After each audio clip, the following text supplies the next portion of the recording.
본문의 말씀은 지난 시간에 이어서 예수로 말미암아 드러난 하나님의 통치의 본질을 설명합니다.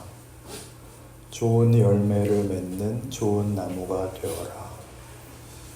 예수님을 기초로 하고 근거로 하고 내용으로 하는 그런 존재가 되어라.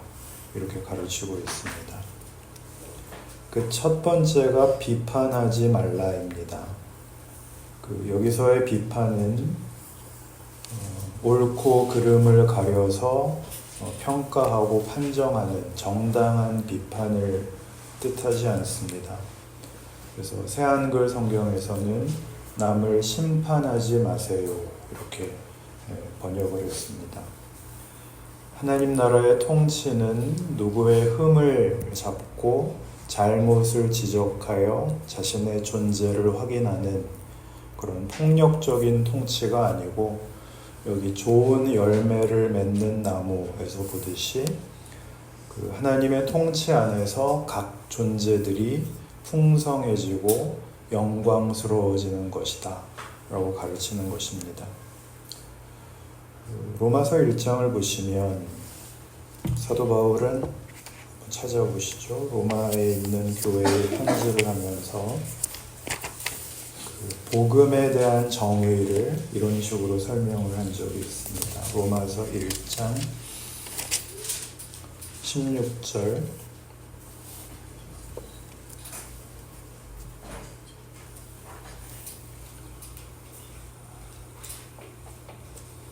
내가 복음을 부끄러워하지 아니하노니 이 복음은 모든 믿는 자에게 구원을 주시는 하나님의 능력이 됨이라. 먼저는 유대인에게요 그리고 헬라인에게로다. 복음에는 하나님의 의가 나타나서 믿음으로 믿음에 이르게 하나니 기록된 바 오직 의인은 믿음으로 말미암아 살리라 함과 같으니라. 복음은 구원을 주시는 하나님의 능력입니다. 이 능력은 자신의 안전과 행복을 위하여 이웃을 통제하고 이웃을 강제하는 세상의 권력과 다르다, 그것입니다. 이웃을 떠밀어 배제하고 그 사이에 담을 쌓아 차별하고 이웃의 자유와 권리를 이렇게 통제해서 확보하는 그런 안전이나 행복이 아니고, 모두에게 넉넉하도록 허락하시는 하나님의 부요하심이다. 모든 믿는 자에게 그렇게 말씀하시는 것이죠. 그래서 이 복음은 세상의 통제력과 뭐가 다른가 할 때 17절에 복음에는 하나님의 의가 나타나서 믿음으로 믿음에 이르게 하나니 기록된 바 오직 의인은 믿음으로 말미암아 살리라. 그래서 이 나라는 믿음으로 통치하는 나라랍니다. 세상의 통치가 강제력이라는 그런 권력에 의존하고 있다면, 위협하는 힘, 공포에 의존하고 있다면 이 나라는 믿음으로 근거된 그런 속성을 나타내는 영역이라 그 말입니다. 여기서 믿음이란 무슨 뜻일까요? 믿습니다. 시옷 발음 세게 하면 소원이 이루어진다 하는 주문 같은 것일까요? 네 믿음이 크니 내 믿음이 크니 이런 어떤 경쟁의 척도 같은 것일까요? 아니면 현대의 문명사회의 근간을 이루는 신용의 원칙 같은 것일까요? 성경이 얘기하는 믿음이란 과연 무엇이며 우리가 생각하는 것과 무슨 차이가 있을까요? 의인은 믿음으로 말미암아 산다라는 이 말은 하박국 선지자의 선지서에 나오는 표현입니다. 하박국 2장에 나오는 말인데요. 1장부터 이제 보시면 이스라엘이 종교적으로 이제 혼탁해지고 부패가 심하여 사회 질서가 무너지고 정치적으로 군사적으로 이제 쇠약해져서 그 나라가 이제 멸망할 그런 징후가 보입니다. 하박국 선지자가 하나님 앞에 이렇게 외치죠. 하나님, 이 나라가 이렇게 불의가 횡행하고 악인들이 득세하여 의인들이 고난을 받는데 하나님은 왜 보고만 계십니까? 그러자 하나님께서 답을 하시기를 지금 네가 보고 있는 것보다 더한 심판이 임할 것이다. 갈대아 사람들이 일어나서 너희 나라를 멸망시키고 너희를 포로로 잡아갈 것이다. 하박국 선지자가 놀라서 아니 하나님, 우리는 하나님의 백성이고 저들은 우상을 섬기는 자들인데 어떻게 하나님의 백성을 우상을 섬기는 나라에게 내어주시려 합니까? 그러자 주신 답이 의인은 믿음으로 말미암아 산다 라는 답이었습니다. 우선 이렇게 창조주이신 하나님과 피조물인 인간 사이에 이런 공방이 이루어진다 라는 사실이 참 놀라운데 바로 이 질문과 답에 오늘 우리가 다루는 이 내용이 포함되어 있습니다. 하나님의 통치는 정치적, 군사적 권력과 다르다.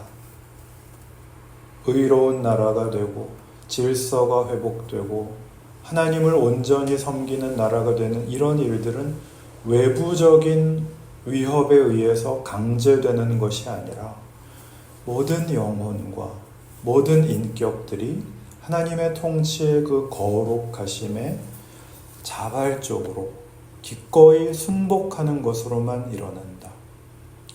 그러므로 너희는 나를 믿는다는 것으로 나를 강요하려고 하지 말 것이고 나도 너희를 이렇게 보이는 것으로 현실이라는 이름으로 강제해서 너희를 무릎 꿇릴 마음이 없다.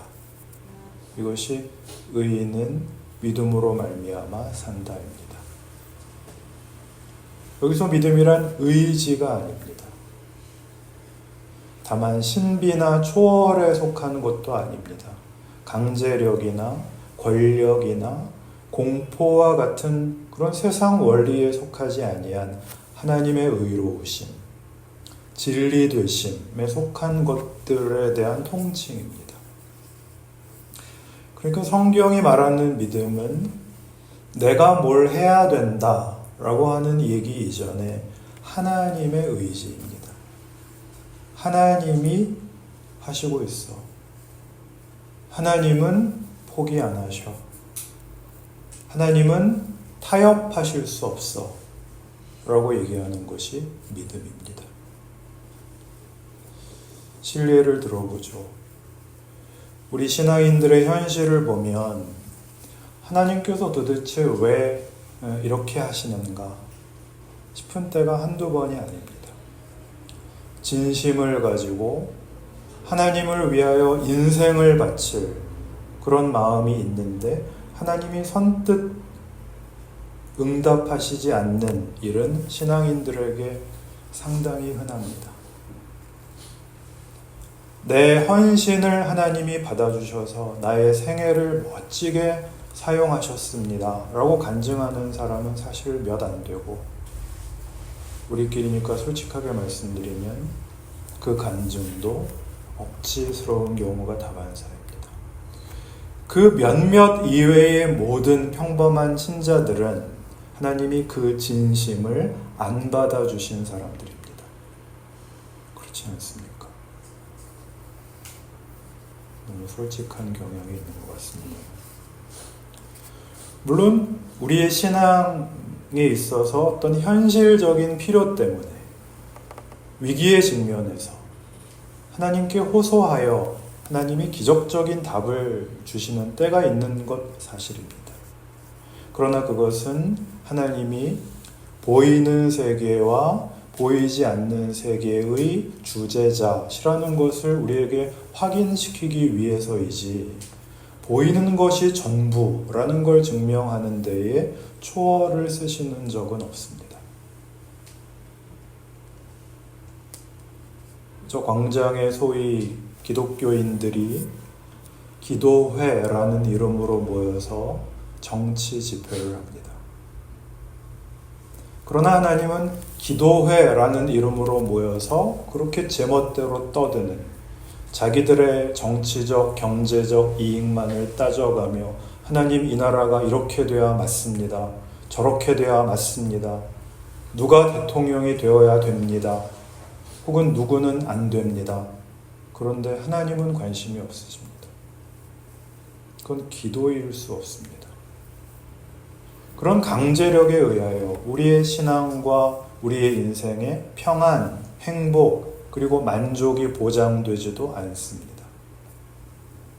그 이유가 어디 있느냐? 하나님은 우리가 하나님께 자발적으로 순복할 때까지 그의 믿음을 가장 큰 속성으로, 특징으로 해서 우리를 인도해 가시는 분이시기 때문입니다. 요한복음 1장을 보시면 그래서 기독교 신앙의 핵심인 예수 그리스도와 그의 오심을 이렇게 놀랍게 표현합니다. 요한복음 1장 14절.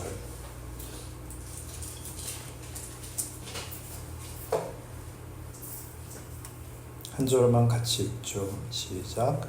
말씀이 육신이 되어 우리 가운데 거하심에 우리가 그의 영광을 보니 아버지의 독생자의 영광이요 은혜와 진리가 충만하더라. 예수 그리스도가 오신 것은 무엇을 위한 것인가? 하나님의 통치가 어떤 것인가를 증명하며 실현하며 구체화하기 위하여 오셨습니다. 우리가 보는 독생자 예수는 하나님의 영광이랍니다.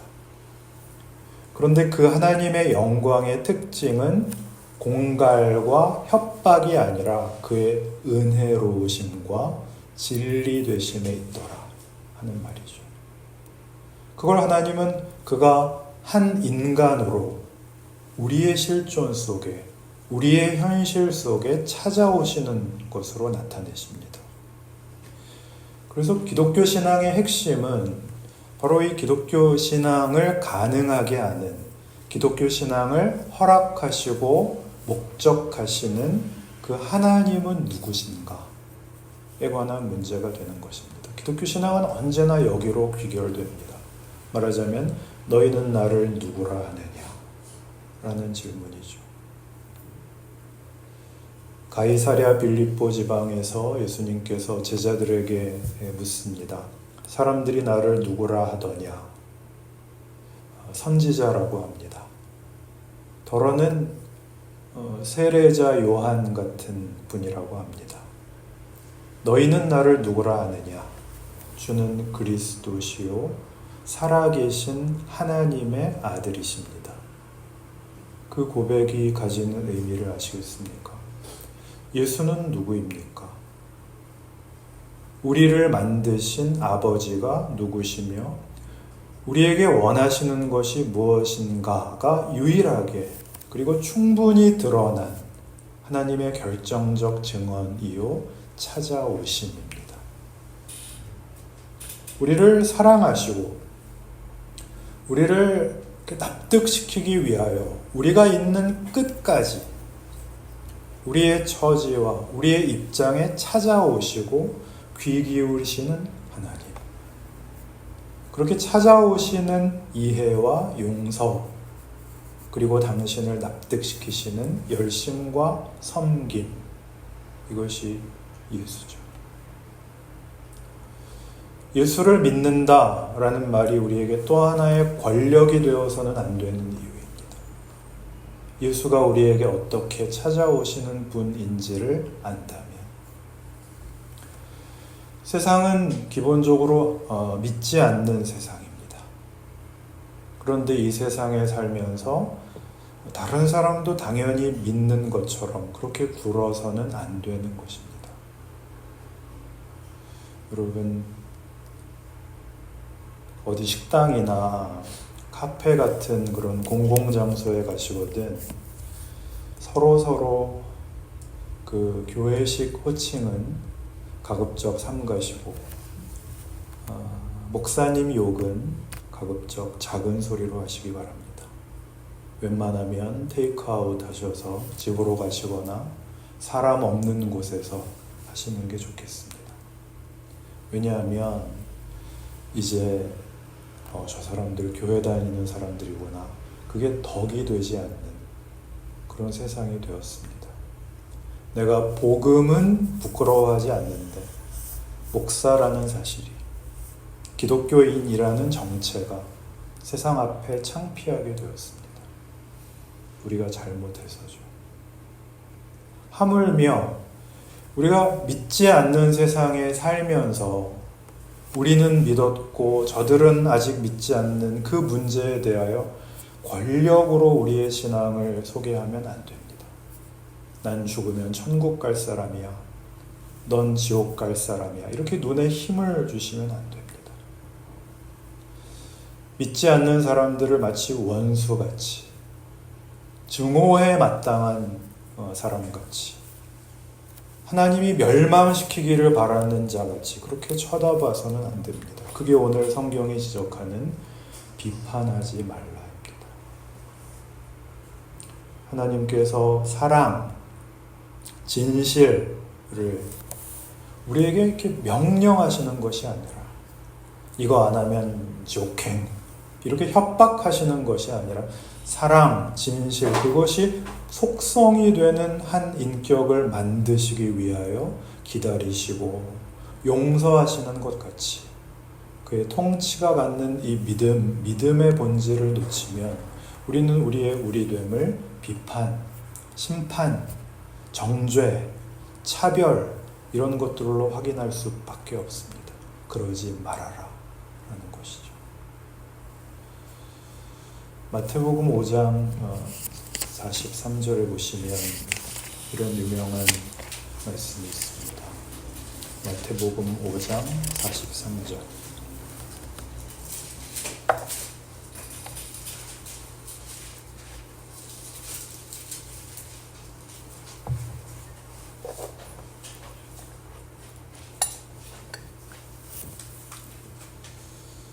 아, 48절까지를 같이 읽겠습니다. 시작. 또 내 이웃을 사랑하고 내 원수를 미워하라 하였다는 것을 너희가 들었으나 나는 너희에게 이르노니 너희 원수를 사랑하며 너희를 박해하는 자를 위하여 기도하라.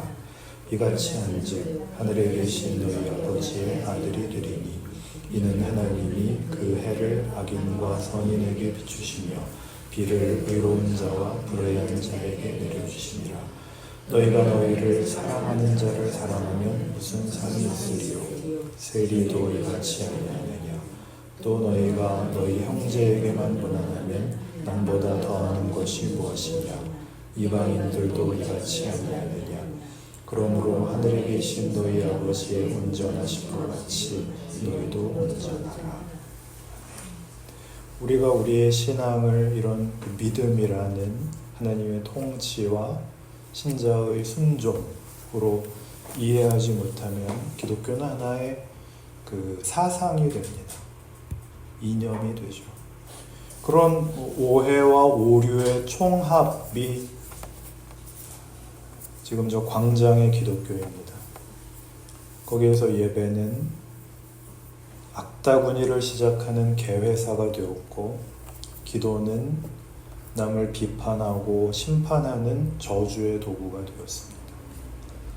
거기에서 찬송가는 전투력을 상승시키는 응원가가 되었고, 할렐루야와 아멘은 맥락 없이 외치는 그런 구호와 선동이 되었습니다. 십자가는 태극기와 성조기와 함께 흉기처럼 휘두르는 그런 섬뜩한 칼과 창이 되었습니다. 그러나 지금 이 마태복음 5장 43절 이하의 말씀처럼 하나님께서는 선인과 악인의 구별 없이, 의로운 자와 불의한 자의 구별 없이 해와 비를 주시는 분이십니다. 왜 악인을 굶겨 죽이지 않으십니까? 왜 벌을 내리지 않습니까?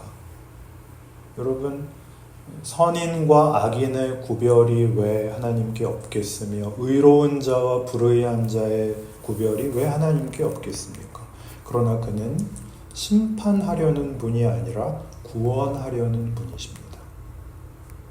옳은 것을 만드신 분이고 옳을 것을 요구하시는 분이지만 그것을 정죄용으로 쓰는 것이 아니라 옳게 하기 위하여 섬기시고 자신을 낮추시고 기다리시는 분으로서 통치하고 계십니다. 이 부분을 모르고 하나님을 그저 심판자로 저 멀리 하늘에서 우리가 잘하나 못하나 지켜보는 채점자로 그렇게 생각한다면 기독교 신앙은 개념화되고 규칙이 될 뿐 한 인격이 자라가고 선해지고 나아가는, 그래서 옳았을 때뿐만 아니라 실패했을 때까지도 유익이 되는 인격의 성숙이라는 것을 놓치게 됩니다. 갈라디아서 5장을 찾아보시면, 그래서 성경은 구체적으로 우리에게 이 신앙 인격의 이런 내용을 확인할 것을 요구하고 있습니다.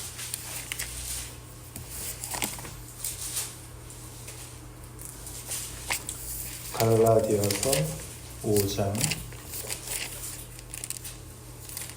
16절